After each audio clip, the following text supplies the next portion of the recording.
তোমরা চলে এসছো। নমস্কার, বর্তমান ঘরকোনো একটা ব্লগ থেকে তোমাদের সবাইকে স্বাগত। এত বাসনপত্র দেখে ভাবছো কি করব। কালকে একটা ছোট্ট খাট্ট অনুষ্ঠান আছে আমার বাড়িতে, তার জন্য সব জোগাড় জানতে করতে হচ্ছে। আবার তার মধ্যে আবার তোমাদের একটা ভিডিও দিতে হবে রান্নার।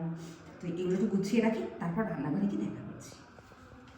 ওদিকে তো কাজ শেষ হয়ে গেছে, তো রান্নাঘরে চলে এসেছি। আজকে খুব সিম্পল একটা জিনিস বানাবো, আর যেহেতু ভীষণ কাজের চাপ রয়েছে কালকে, আজকে সেরকম তামঝামের কিছু দেখো না। আজকে সন্ধেও হয়ে গেছে, একটা স্ন্যাক্সের রেসিপি দেখাবো। যেহেতু বললাম আজকে তামঝামের কিছু রান্না নেই, আজকে দেখাবো কলকাতা স্টাইল ফিশ ফ্রাই।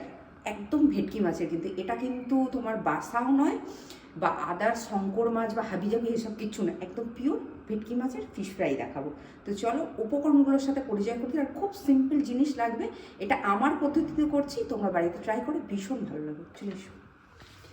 এখানে লাগছে ভেটকি মাছের ফিলে। আমি যেহেতু বাড়িতে বানাচ্ছি একটু ছোট করে কেটে নিয়েছি এইভাবে। এর সাথে লাগছে লেবু, নুন, গোলমরিচ গুঁড়ো, আদা রসুন কাঁচা লঙ্কা বাটা আর ধনে পাতা কুচি। আর এখানে পেঁয়াজ একটু স্লাইস করে রেখেছি সাজাবার জন্য, ময়দা, আর এটা হলো বিস্কিটের গুঁড়ো। তো চলো রান্নাটা শুরু করা যাক। প্রথমে আমি মাছটার মধ্যে লেবুর রস আর নুন মাখিয়ে রাখবো কিছুক্ষণ।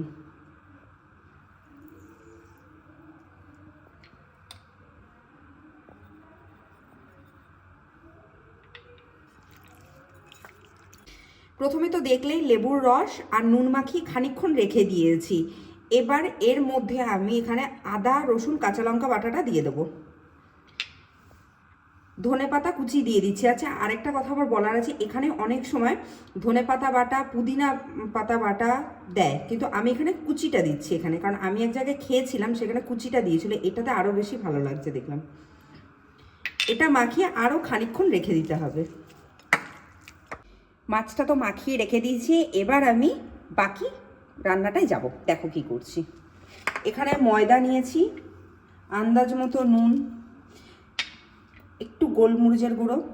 আচ্ছা হ্যাঁ, আরেকটা কথা, এর ভেতরে চাইলে, আমি যেহেতু কাঁচা লঙ্কা দিয়েছি, তোমরা চাইলে এর ভেতরে গোলমরিচের গুঁড়ো মেশাতে পারো, নাহলে দরকার নেই।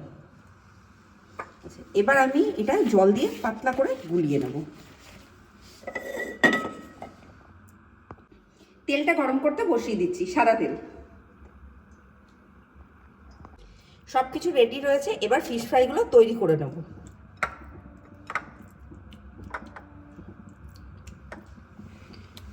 ওখান থেকে তুলে মাছের ফিলেগুলো এখানে আমি ময়দায় যে ব্যাটারটা করেছিলাম সেটার মধ্যে ডুবিয়ে বিস্কুটের গুঁড়োতে ডিপ করে দিচ্ছি।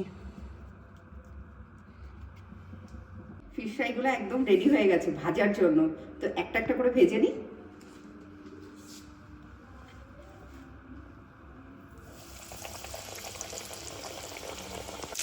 ফিশ ফ্রাইগুলো একদম ভাজা হয়ে গেছে, লাল লাল করে তুলে নিয়ে পরিবেশন করে ফিরে আসছি।